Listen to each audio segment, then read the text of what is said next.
perjalanan air dari Batu Belah sini kan antara 5-6 jam gitu ya.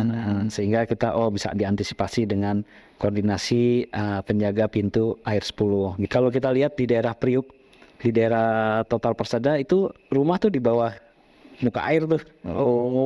Tapi bisa kita tahan dengan turap tadi.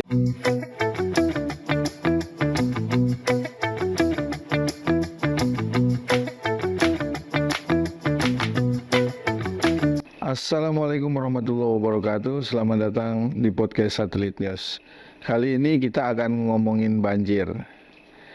Di sini sudah bersama saya Kepala Dinas PUPR Kota Tangerang, Bapak Aruta Ireng Wicaksono. Assalamualaikum Pak. Waalaikumsalam. Apa kabar Pak? Alhamdulillah sehat. Terima kasih Pak sudah menyempatkan waktu datang ke podcast Satelit. Kita akan membagi obrolan kita ke dalam 4 bagian Pak terkait banjir. Pertama soal penyebab utama banjir, kemudian jenis-jenis banjir, karena kan memang di Kota Tangerang itu nggak semua jenis banjir ada. Misalnya rob kita nggak ada kan Kota Tangerang. Dampaknya ada. Karena kita nggak punya pantai, tapi dampaknya ada. Iya. Kemudian dampak banjir, dan yang terakhir barangkali ada upaya, bukan barangkali, sudah tentu kan ada upaya-upaya pencegahan agar untuk meminimalisir banjir ketika musim penghujan datang. Tapi sebelum ke sana saya ingin tanya, ini kalau Bapak itu kan nama panjangnya Ruta Ireng Wicaksono ya Pak? Iya. Terus kalau saya lihat tuh gelarnya banyak itu Pak, ada doktor, ada eng, insinyur juga ya, ada meng. Itu sedikit cerita Pak soal latar belakang pendidikan. Oh iya, oke. Latar belakang pendidikan dulu ya. Jadi S1 saya yang dari belakang ya, SD ya, sarjana teknik. Saya dulu dari Teknik Sipil ITB, lulus tahun 99. Ya, Pak. Kemudian ITB di ITB. Bandung. Kemudian saya masuk 2005 ngambil Master of Engineering, makanya MEng gitu. Oh, MEng itu di Universitas Tokyo. Oh, Tokyo. Lulus tahun S2 berarti itu ya? S2. Lulus tahun 2007. Oh, lulus 2007. Nah, kemudian setelah S2, saya langsung S3. Oh, langsung. Doctor of Engineering. Nah, di Tokyo juga? Di Tokyo juga, lulus tahun 2010. Oh, tahun 2010. Nah, kemudian setelah itu dengan adanya aturan baru tentang keinsinyuran, jadi memang undang-undang keinsinyuran itu ada kalau nggak salah 2016, kalau nggak salah. Jadi artinya diharapkan orang-orang engineering itu ngambil sekolah profesi. Akhirnya tahun 2001 saya ngambil sekolah profesi keinsinyuran di UGM. Oh, di UGM. Itu jurusannya semua sama ya Pak, dari sama teknik sipil semua. Teknik sipil semua ya. Sehingga lulus tahun 2021 dari UGM. Iya. Jadi kalau di PU kira-kira sesuai bidang pekerjaan lah ya. Sesuai bidang pekerjaannya, sesuai sama latar belakang pendidikan kira-kira. Ya. Jadi bayangan saya menguasai betul lah. Kira-kira menguasai. Insya Allah. Oke Pak, kita masuk ke soal pertama tentang penyebab utama banjir. Beberapa hari ini hujan sudah turun, meskipun kelihatannya intensitasnya belum terlalu tinggi. Tapi di beberapa tempat saya lihat baru terjadi genangan. Tapi sebelum ke sana, kira-kira kalau di Kota Tangerang sendiri itu penyebab utama banjirnya selain curah hujan apa diantaranya Pak? Iya. Jadi kita di kantor ada bidang tata air. Di sana kita juga bidang tata air, ada bidang perencanaan. Kita juga mengkaji dari sisi teknisnya. Apa sih penyebab banjirnya? Kita identifikasi paling tidak ada 4 yang ini penyebab banjir, dan kita perlu lakukan penanganannya secara terstruktur dan sistematis. Keempat penyebab banjir itu antara lain yang pertama itu alih fungsi lahan. Alih fungsi lahan. Jadi memang kita akuin Kota Tangerang itu kota yang perkembangannya pesat gitu. Yang tadinya tanah lapang, terus artinya ada pembangunan di beton, ada pembangunan jalan di aspal, sehingga yang tadinya itu daerah resapan berubah jadi menjadi daerah aliran. Nah, itu yang biasanya kita sebutnya air larian. Oh, air larian. Air larian. Artinya air larian tuh air yang nggak bisa meresap. Iya, Tapi iya. harus Tapi dia lari terus, nyari tempat penampungan. penampungan. Kalau bahasa teknisnya, kalau nggak air larian, run off namanya. Oh, run off. Iya, iya. Nah, di sana artinya air hujan itu nggak meresap, tapi dia harus mencari ke saluran, sehingga menuju ke sungai Atau drainase. atau drainase menuju ke sungai ujung-ujungnya. Ujung-ujungnya. Karena membuangnya kan ke sungai kemudian ke laut air itu, karena tidak terserap. Nah, alih fungsi lahan ini yang tadinya sebagian ada yang terserap, sebagian ada yang masuk ke saluran drainase, ke kali dan ke sungai, itu semuanya nggak ada yang terserap, sehingga kapasitas saluran kita yang tadinya mungkin 50% atau 40%, 60%, 100%-nya masuk ke saluran.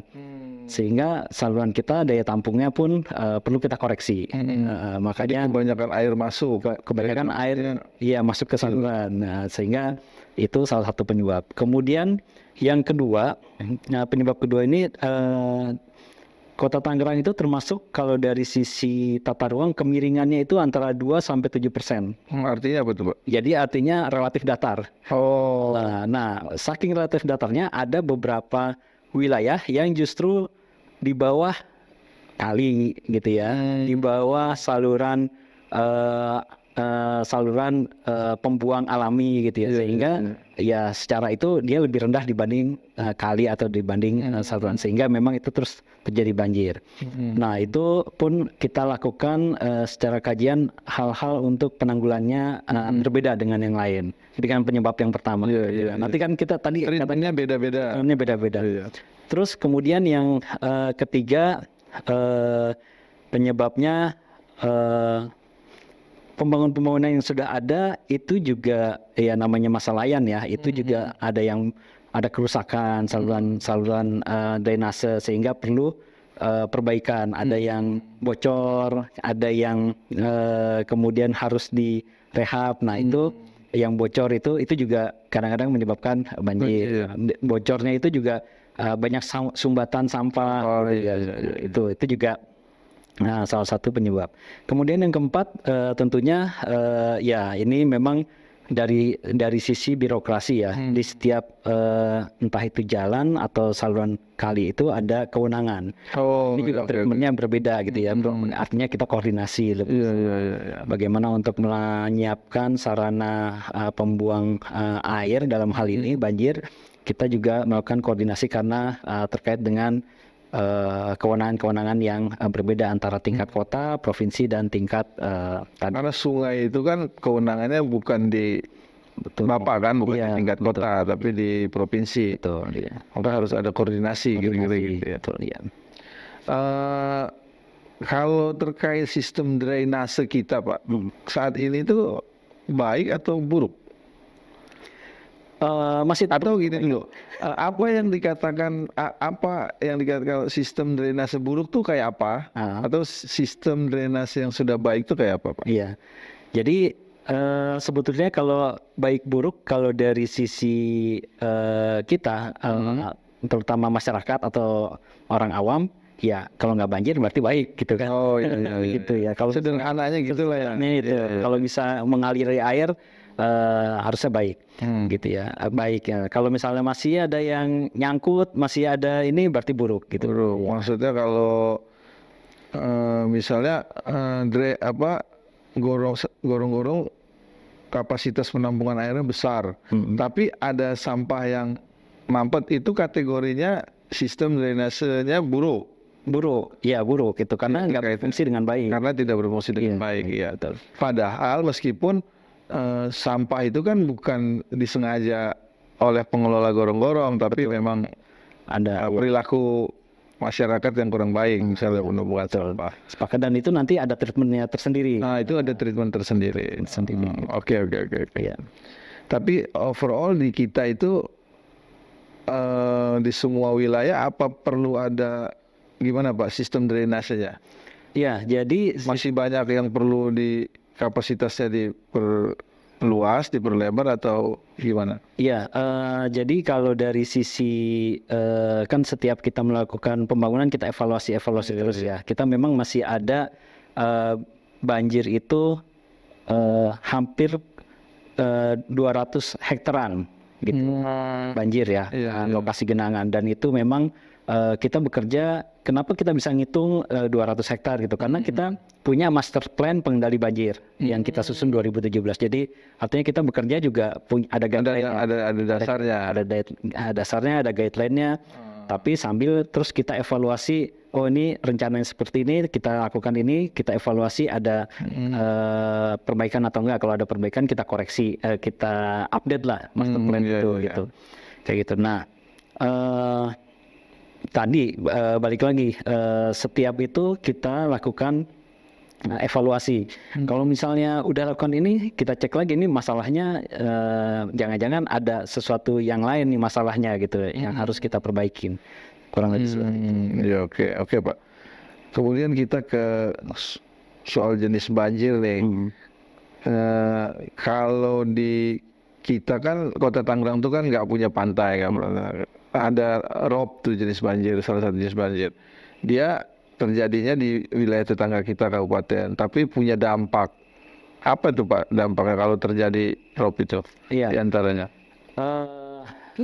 Yang sangat terdampak ini biasanya berulang tahun terjadi itu, paling tidak lokasi Kota Tangerang ini relatif dekat dengan laut ya, walaupun batas akhir dengan Kota Tangerang paling utara dengan laut itu kurang lebih 10 km. Itu ada kali Cirarap, nah itu yang biasanya terdampak dengan rob.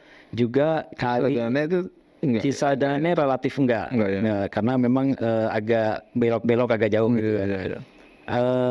Cirarap tuh yang daerah mana aja Pak yang ini ya? Wilayah Priuk. Oh, wilayah Priuk, iya. Oh, yang Cisadane nanti terdampak robnya, tapi sebetulnya karena ada pintu air itu terkendali ya, tapi tetap kadang-kadang kita kena ya, karena ada kali Sabi itu di belakang pintu air. Nah itu ke situ ya.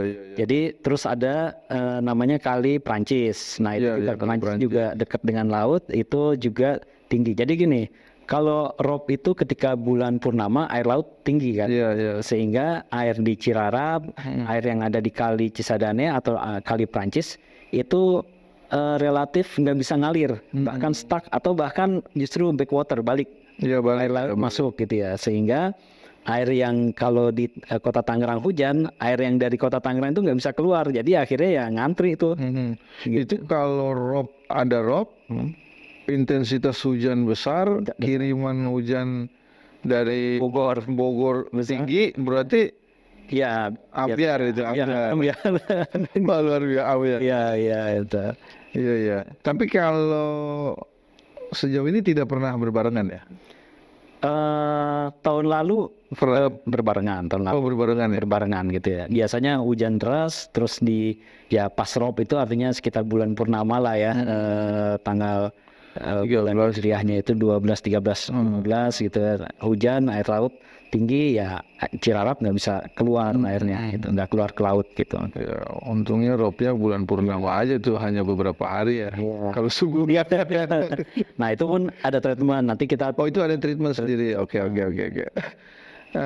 Kemudian kalau air kiriman sejauh ini di wilayah kota menyebabkan ada juga Pak banjir karena air kiriman tuh. Iya, jadi banjir yang kemarin baru tuh Pak. Ya, nah yang itu di Panunggangan Barat. Pangungan Utara, Panunggangan Barat itu banjir karena memang air yang murni dari hulunya banget di daerah Bogor sana ya Cisadane Pak. Cisadane. Itu ya kita kena daerah-daerah yang memang penurapannya yang dilakukan oleh pusat belum 100% lah. Oh, oke. 100%, sehingga kita ya itu masih Panunggangan Barat tuh belum ya? Belum selesai semua penerapannya gitu. Kalau jenis genangan di kita banyak juga Pak titiknya. Genangan itu kalau wilayahnya itu memang didominasi tersebar di Priuk, di daerah tadi ya, mana Karangtengah gitu ya, Ciledug gitu ya, di sana didominasi. Itu titik-titik itu titiknya ya di 2 kecamatan 2-3 kecamatan 3 besar itu. kecamatan, ya. Tapi kalau kita hitung luas secara total ya kurang lebih sekitar 200 hektaran, dan emang target kita di 200 hektaran itu. 200 hektaran kalau dijumlah gitu ya, itu yang potensial Terjadi terjadi genangan gitu. Wah, lumayan juga ya 200 Iya. hektar tuh, Pak. Tapi itu angka itu lebih baik dari tahun sebelumnya. Iya, Oh ya, lebih baik tahun sebelumnya. Kita di awal 2019 pada saat itu banjir kita itu masih sekitar 420 hektaran. 420 2000. di awal RPJMD sekarang nih. Oh ya, 2019 berarti. Awal ya, atau Berarti hampir setengahnya ya, Pak. Iya, hampir setengahnya. Wah, karena emang bisa ditangani. target RPJMD kita itu tadi hampir sekitar 46 hektar per tahun lah kita turunkan gitu ya. Iya. Ya, tapi kalau bisa mah 0 hektar nggak bisa ya, kan? Ada di Oh, ada ya? ya itu kan tadi turun terus gitu ya. Nanti di akhir tahun ini targetnya sekitar 150 hektar ya terus. Oke. Ya tentunya kan gini, pembangunan ini mungkin di sini ada, terus ngebangun lagi pindah nih. Pindah ada yang sumber baru. Nah, itu yang Baru-baru. makanya tadi dalam hal treatment mungkin kalau saya langsung loncat ke treatment bagaimana penanganan banjir, itu ada 3 program besar. Pertama, walaupun belum ditanya nih ya, Iya, apa-apa, Pak. program namanya program OP, operasi dan pemeliharaan. Nah, itu artinya yang kita lakukan sepanjang tahun.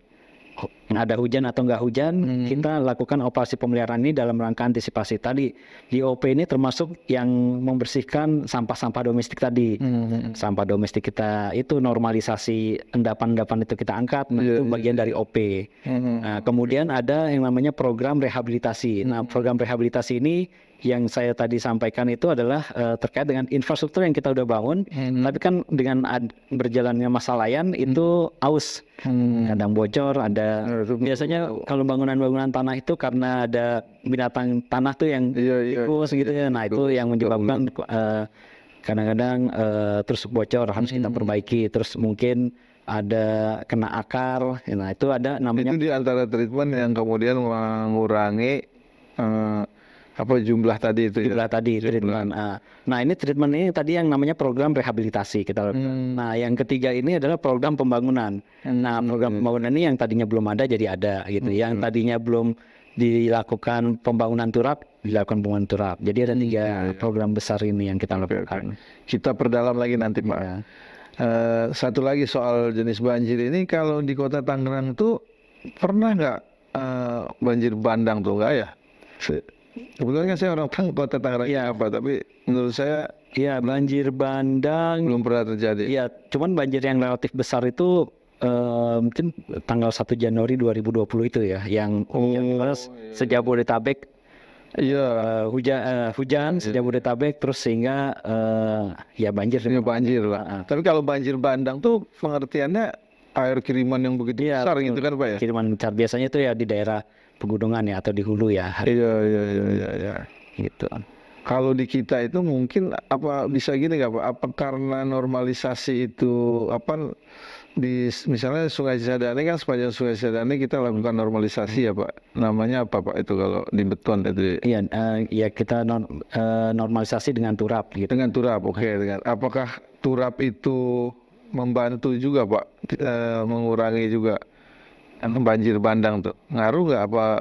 Iya, jadi ketika kita melakukan turap, contohnya tadi yang bilang di Pandungan Utara dan Pandungan Barat itu belum diturap. Karena dengan turap itu artinya air yang mungkin kenaikannya ngelewatin daerah yang lebih rendah. Tadi salah satu penyebab banjir adalah wilayah-wilayah kita ada yang lebih rendah, itu ditampung oleh turap. Kalau kita lihat di daerah Priuk, di daerah Total Persada itu rumah tuh di bawah muka air tuh. Tapi bisa kita tahan dengan turap tadi. Iya. Nah, gitu. Jadi irigasi, airnya tinggi. Kalau kita lihat ke sisi sebelahnya, pemukiman rumahnya di bawah air. Iya. Kayak di Belanda lah, tapi dia kalau di Belanda indah. Iya. Jadi kita juga indah kalau bisa dikendalikan kan, maksudnya kalau walaupun airnya di atas pemukiman, kalau bisa kita kendalikan kan tidak menjadi musibah, tidak jadi banjir. Dan kalau kawasan itu ditata juga kan menjadi menarik, menjadi menarik kan. Cuma yang bikin mengkhawatirkan tuh kalau kita nggak bisa kendalikan, itu yang repot kan. Tahu-tahu tumpah, lagi pada tidur kebanjiran. Iya. Memang soal banjir ini menjadi penting. Kalau musim hujan datang, pasti itu fokus masyarakat. Wah, gimana nih kalau apalagi kalau intensitas tinggi. Wah, gimana nih? Iya. Banjir, kalau tempat langganan banjir kan pasti sudah antisipasi dia. Antisipasi. Kalau yang dadak ya, kalau tadi seperti tadi Bapak pernah singgung kan, kalau ini udah selesai nanti ada pembangunan, kita nggak tahu tiba-tiba pembangunan itu menyebabkan tadinya bukan titik banjir dari titik banjir, yang itu kan repot juga. Jadi memang harus ada pembangunan yang menyeluruh lah ya. Menyeluruh dalam hal penanganan banjir. Kalau korban banjir di kita itu, kalau korban jiwa sih selama ini belum pernah ada ya Pak. Belum ada. Paling pengungsian gitu ya. Betul. Jadi termasuk penanganannya termasuk baik kali ya di Kota Tangerang Ya, Pak ya. baik ya. Dikoordinasikan oleh BPBD ya. Jadi kalau banjir itu BPBD, nanti PU dari sisi infrastruktur, mitigasinya. Jadi sebetulnya tim kita di PU itu juga mantau BMKG. Gitu. Jadi dalam seminggu ini kita selalu seminggu kapan aja hujannya gitu. Terus nanti hariannya juga jam berapa hujannya, itu kita selalu pantau. Jadi apalagi hujannya bukan di kota aja, tapi hujan di hulu juga tuh. Iya, di Bogor. Di Bogor, Batu Belah tuh tiap malam saya dapat laporan posisi Batu Belah sekian, karena perjalanan air dari Batu Belah sini kan antara 5-6 jam gitu ya. Sehingga kita bisa diantisipasi dengan koordinasi penjaga pintu air 10 gitu.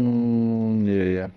Kalau kita masuk ke pencegahan ya Pak, tindakan pencegahan. Tadi sudah sempat kita obrolkan bahwa pemerintah kota itu fokus dalam hal penanganan banjir. Buktinya dari tahun ke tahun wilayah yang terkena banjir itu terus berkurang. Nah, saya rasa itu baik dan kita apresiasi. Tapi ke depan apalagi Pak yang akan dilakukan agar banjir itu bisa lebih sedikit di Kota Tangerang? Betul. Jadi pertama yang kita bilang tadi, lahan itu udah banyak alih fungsi, sehingga yang tadinya harusnya menyerap tidak menyerap. Nah, artinya kita harus mencari lahan yang dedikasi untuk menyerap. Makanya kita sekarang salah satu programnya adalah memperbanyak pembangunan embung. Embung. Embung. Nah, embung, jadi kita beli lahan gitu, kemudian kita ya emang sengaja buat penampungan air.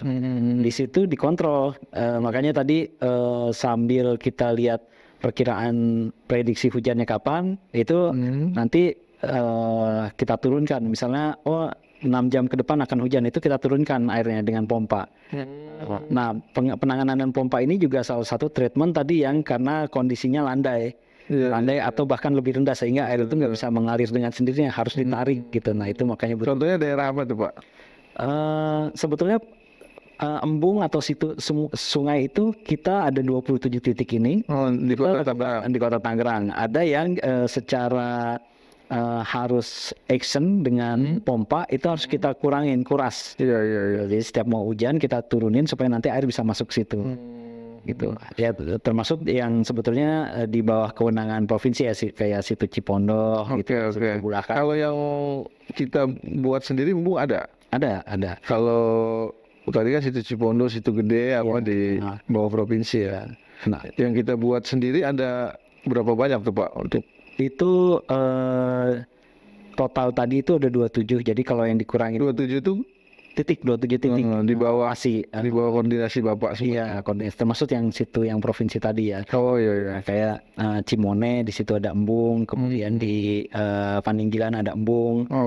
Terus di daerah Karangtengah juga ada embung. Jadi kita air parkir dulu di situlah sebelum masuk ke posisi embung itu nggak harus di tempat banjir kan ya?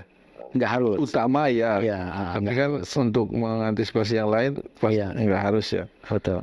Jumlah ideal untuk kota Tangerang 27 atau berapa Pak? Ya kita terus ngembangin sih, ngembangin sampai ya jadi artinya itu sebagai tempat parkir air kita terus kembangin. Kalau misalnya ya kita lihat di daerah sepanjang aliran Kali Cantiga atau Kali Angke itu masih ada beberapa yang perlu kita terus kembangin embung gitu. Oke. Selain embung apa lagi Pak? Gitu. Selain embung itu kita juga koordinasi dengan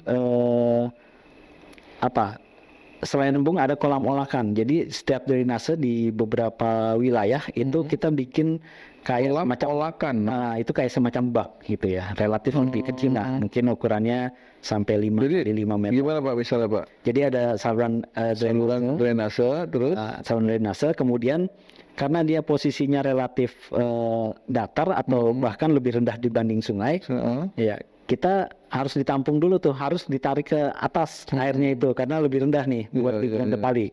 Nah itu ada rumah pompa. Nah rumah pompa itu jadi di bawah rumah pompa ada bak besar gitu, besar. Nah air ditampung situ karena dia nggak bisa ngalir lagi ya harus kita pompa.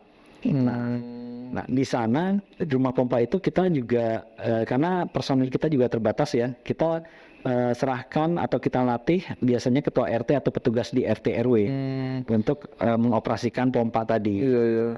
Itu namanya apa tadi Pak? Rumah pompa. Rumah pompa. Itunya Kolam olakan. kolam olakan namanya. Itu berapa bisa tampung hujan misalnya? Iya, jadi itu biasanya kita bangun rata-rata 5 kali 5 terus kedalamannya antara 2 sampai 3 meter gitu ya. Jadi air masuk ke situ. Jadi kadang-kadang gini, karena di wilayah itu atau di lingkungan pemukiman itu ada air tapi terus jalannya pelan karena relatif datar tadi ya.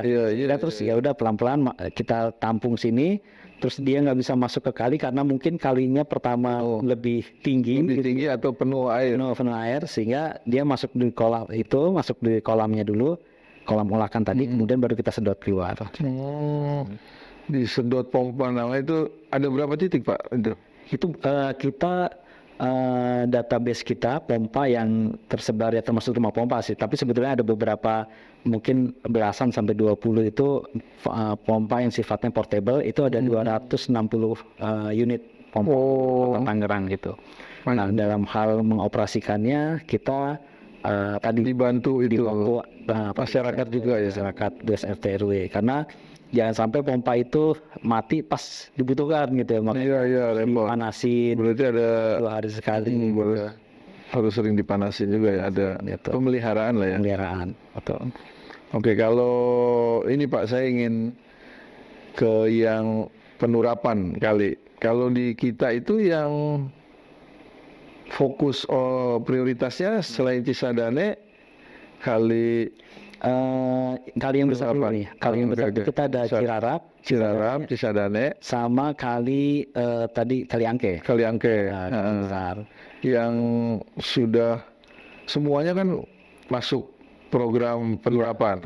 Tapi semuanya juga belum full 100%. Belum full 100% ya. Betul. Yang Pepanunggangan nih kasusnya itu kendalanya di mana dia belum itu Pak, belum selesai. Karena itu program pemerintah pusat ya, buat penerapan itu ya. Jadi kita usulkan gitu ya, kayak kemarin biasanya memang kita cek dulu, kita harus bebasin lahan-lahan itu. Jadi pemerintah pusat tuh masuk setelah lahan itu selesai dibebaskan gitu. Nah kita juga sambil terus memprogramkan pembebasan lahan.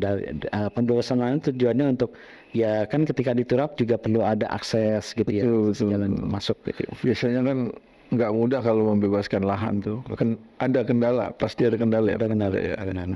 Ya memang biasanya apa Pak kendalanya itu? Jadi apa misalnya masyarakat punya tanah nggak mau dijual atau apa? Ya rata-rata sih lebih ke administrasi surat menyurat gitu kan, administrasi surat-surat tanah gitu yang harus dikumpulin gitu kan. Nah, itu terus terselip, harus dicari dulu nggak ada gitu ya. Gitu. Jadi tapi prinsipnya masyarakat tuh mau dia Mau sejauh ini sih. sejauh ini gitu ya. Jadi kan saya misalnya punya tanah di dekat pinggir Sadane untuk akan digunakan untuk akses. Itu kan perlu kerelaan apa segala macam. Sejauh ini tuh masyarakat juga mendukung ya, Pul. Mendukung, ya mendukung. Betul. Selain Panunggangan di Angke ada ya, Pak? Kalau yang jebol tuh ya, Pak?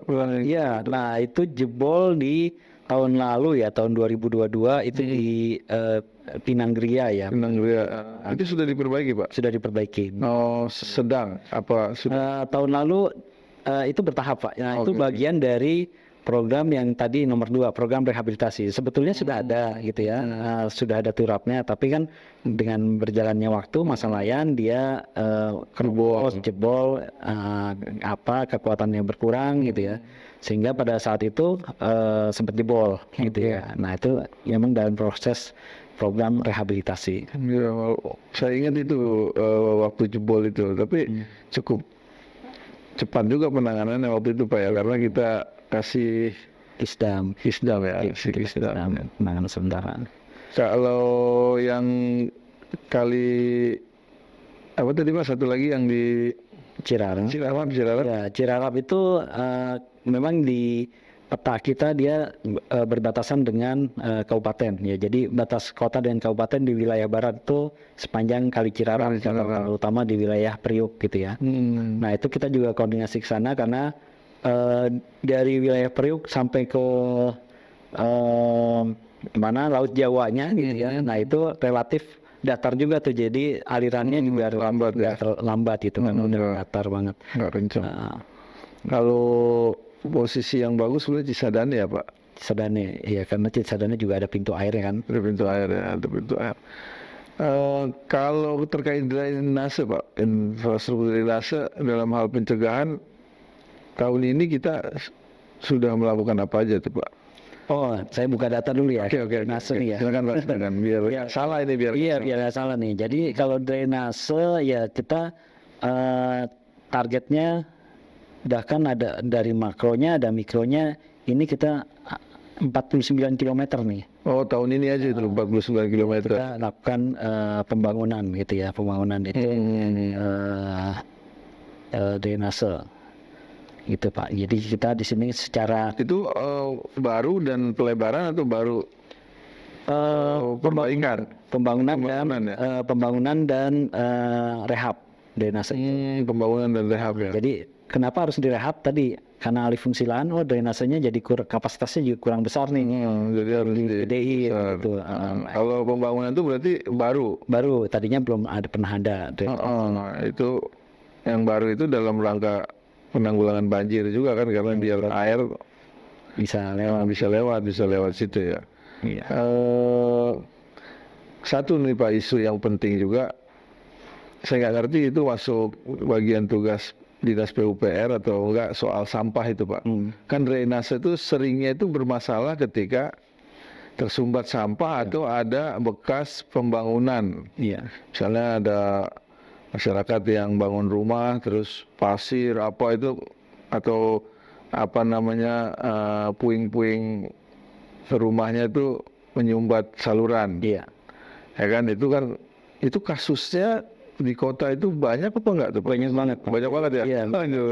Jadi setiap malam yang tadi bagian dari program pemeliharaan itu ya. Walaupun nggak ada hujan, itu sampahnya banyak tuh. Oh itu ya, karena akhirnya walaupun bukan musim hujan, pemeliharaan pengendali itu sampah itu tetap dilakukan gitu ya. Jadi kalau kita lihat laporan dari teman-teman di wilayah, kan kita teman-teman operasi pemeliharaan ini tersebar di 13 wilayah dan itu bekerja 2 shift, ada shift siang, shift malam. Dan itu malam nih terutama di kota, di wilayah kota itu, jadi setiap saluran drainase itu kita punya jaring tuh, jaring buat nampung sampah. Nah itu di situ udah banyak tuh sampahnya tuh banyak. Jadi emang salah satu tugas kita adalah memastikan drainase itu bisa berjalan lancar. Kalau endapan itu mungkin nggak tiap hari lah ya. Ada endapan dari lumpur-lumpur itu. Kalau sampah ada tiap hari. Tiap hari karena kan orang buang sampah sembarangan. Tapi sudah diantisipasi dengan cara bikin Jaring-jaring tadi. jaring-jaring itu Pak ya. Jadi titiknya Ya, sudah ketahuan. udah ketahuan di situ. Nah, di situ lebih memudahkan. Berarti kan paling tidak di setelah jaring-jaring itu kita bisa pastikan bersih. Sampai ada jaring berikutnya lagi. Sampai ada jaring berikutnya lagi. Oke. Iya. Oh, menarik sih kalau menarik sekali itu. Artinya apalagi kan programnya dilakukan tidak hanya di musim hujan ya, sampah. Cuma sejauh ini trennya itu di jaring-jaring itu selalu banyak aja sampah apa Banyak lagi. banyak aja kenapa Pak bisa begitu Ya itu. Nah, kadang-kadang kalau terkait itu kali ya terkait dengan ya perilaku buang sampah sembarangan gitu ya. Jadi kalau PU ada kesempatan ngumpul bareng rapat evaluasi atau ngumpul dengan camat-camat gitu. Kita biasanya nyampein itu masalah supaya tidak buang sampah domestik sembarangan, dan itu disampaikan supaya sampai ke level RT RW gitu. Penyuluhan Gitu. Kita juga sampaikan itu, dan kita juga kalau kadang-kadang memang ada RT atau RW yang inisiatif, Pak di situ minta sekalian dinormalisasi gitu ya, karena ada lumpur, ada sampah banyak. Ya akhirnya ya udah janjian di hari Sabtu ya, artinya warga juga diminta kerja bakti, kita nanti bantu dengan alat atau dengan truk gitu.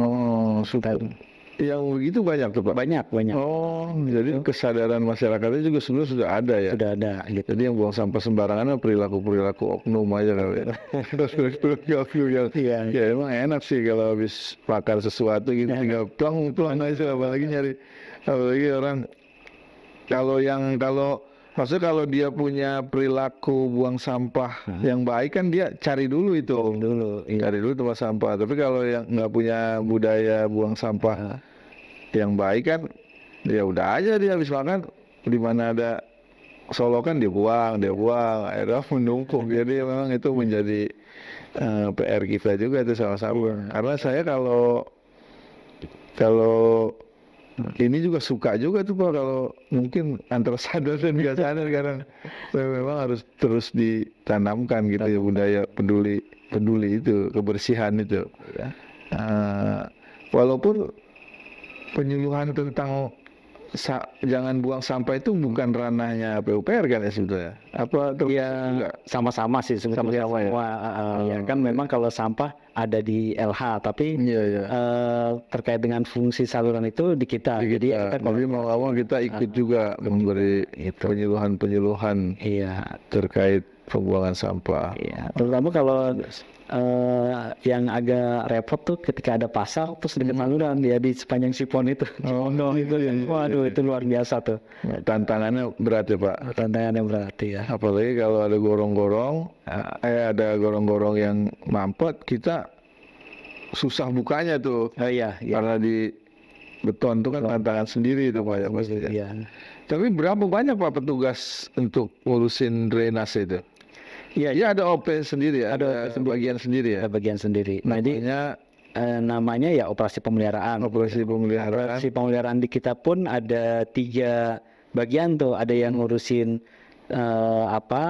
saluran besar dan kali, ada namanya OPSDA gitu kan, buat ngebersihin tadi ya kali-kali. Termasuk Cisadane juga kita punya perahu, ada 3 yang perahu yang memastikan nggak ada sampah yang hanyut lah. Kita terus itu ada OP saluran drainase, itu juga yang tadi ngecek tiap malam jaring-jaring, nggak malam aja sih, siang, tapi kan ada 2 shift gitu ya. Dan terus ada juga OP jalan yang buat jalan lubang gitu kan. Oke. Kalau khusus banjir berarti dia OP drainase ya. OP drainase. Tapi kalau pas banjir kita atau sebelum hujan sebetulnya yang tadi saya bilang program yang sifatnya sepanjang tahun, sepanjang hari, sepanjang minggu gitu ya. Sabtu Minggu juga kita ada bagian itu. Itu kita cek sampai kalau bagian OP jalan, tali-tali air tuh dari jalan masuk ke lubang drainase, itu tim kita juga ngecek itu. Ke situ ya. Sampai ke situ. Sampai ke situ ya. Iya. Ya kita berharap sama-sama lah Pak, mudah-mudahan musim hujan ini kalaupun intensitasnya tinggi, kalaupun terjadi genangan, Ya nggak usah lama-lama karena kan ini kita bingung juga ya kalau soal ini kan kita tidak bisa sepenuhnya mengendalikan. Iya, iya. Karena kita nggak tahu tuh hujan mau turunnya dikit atau turunnya banyak. Kalau kita bisa nego, hujan dikit aja kan enak. Walaupun sering tapi dikit-dikit aja. Iya, ya. Cuma kan ini kita nggak bisa nego. Jadi ya mudah-mudahan kita berharap karena ini mau masuk musim hujan kan Pak ya. Betul, betul. Diperkirakan apa sudah masuk ya Pak? Sudah ya. Sudah masuk sih, Pak. Sudah masuk ya karena kan sudah sering mendung juga walaupun nggak jadi hujan. Iya. Mudah-mudahan nggak terlalu berbahaya lah artinya mudah-mudahan nggak banjir banyak. Iya. Ini tidak terasa Pak kita sudah ngobrol banyak dan banyak informasi yang sudah Bapak sampaikan. Terima kasih banyak Pak Iya, sudah mau sharing informasi tentang banjir di podcast Satelit Pak. Iya. Terima kasih Pak Adita. Demikian podcast kita kali ini. Nantikan terus podcast di channel YouTube Satelit Jazz. Assalamualaikum warahmatullahi wabarakatuh. Waalaikumsalam warahmatullahi wabarakatuh.